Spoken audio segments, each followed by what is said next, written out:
media and telecom M&A activity was lively in the first half of 2022, with deals for the 12 months ending May 15 totaling 1,014, up 28% year-on-year, with a record total value of $469 billion. The tally was inflated by Elon Musk's high-profile $44 billion bid for Twitter and Microsoft's planned $68 billion acquisition of Activision Blizzard. Neither deal has closed yet.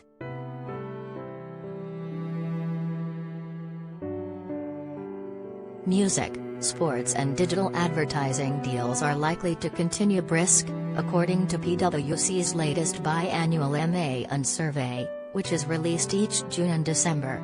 But deal activity has recently slowed among major media companies following a peak driven by content and technology acquisitions to fuel expansion of streaming services.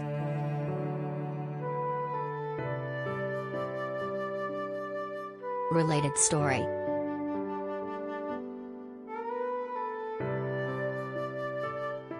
Activision Blizzard shareholders vote to require video game firm to publish annual report on its efforts to curb workplace abuse.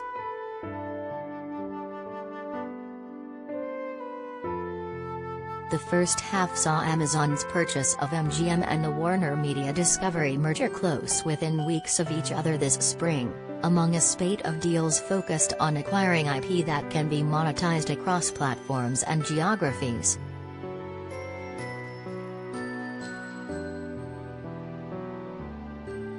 I think expecting another record-setting 6 months or a year for M&A to continue at this pace that we just saw over this trailing 12 months may be challenging given the environment, said Bart Spiegel, media and telecom's deal partner. He said low stock prices and higher interest rates are an issue.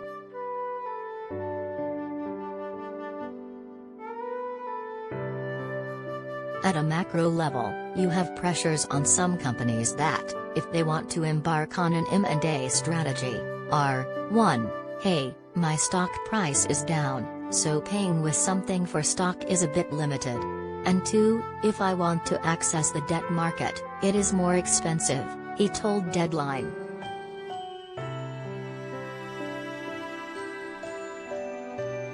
When you look at traditional and big entertainment and media companies, I think a lot of them right now are focused inward.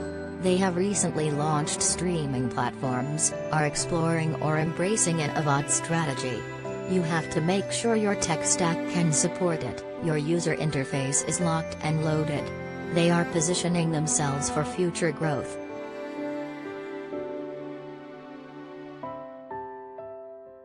Among deals percolating, Lionsgate has said it plans to announce a buyer for part of Starz this summer. Blackstone-backed Candle Media, led by Kevin Mayer and Tom Staggs, has been snapping up assets.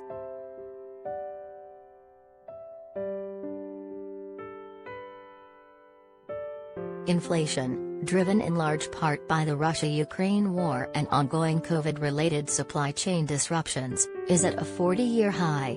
To combat it, the Federal Reserve has been hiking interest rates, including a 0.75 percentage point increase in June with another one likely in July.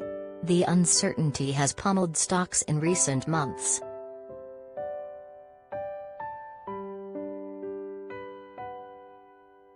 Companies will be very opportunistic, and those with a strong balance sheet will be well positioned to execute on strategic M&A.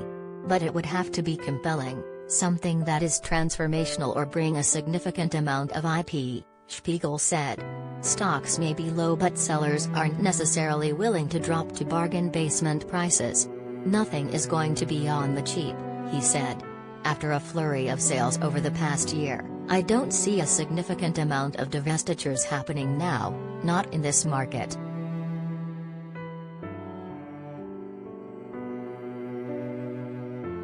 That said, he noted, a significant amount of cash is in the system to get deals done, and with businesses under pressure to transform, the fastest way to do that is through M&A.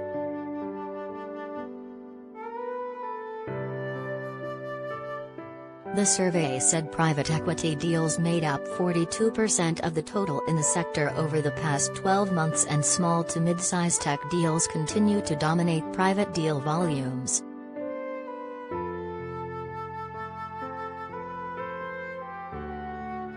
Music has been a hub of activity as the popularity of music streaming continues to grow, with big-name artists, from Justin Timberlake and Shakira to Neil Young, Bob Dylan and Bruce Springsteen, selling catalogs to cash out at what looks to be a high point in the market.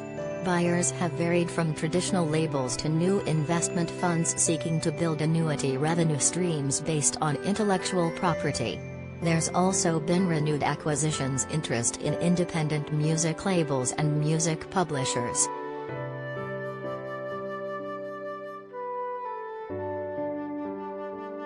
In sports, a mix of streaming, ad sales, sports gambling and other tailwinds have lifted team and league values. Private equity firms have recently been allowed to buy into sports teams, a privilege previously limited to individuals and family trusts, meaning the cap on demand has been lifted while the supply remains fixed.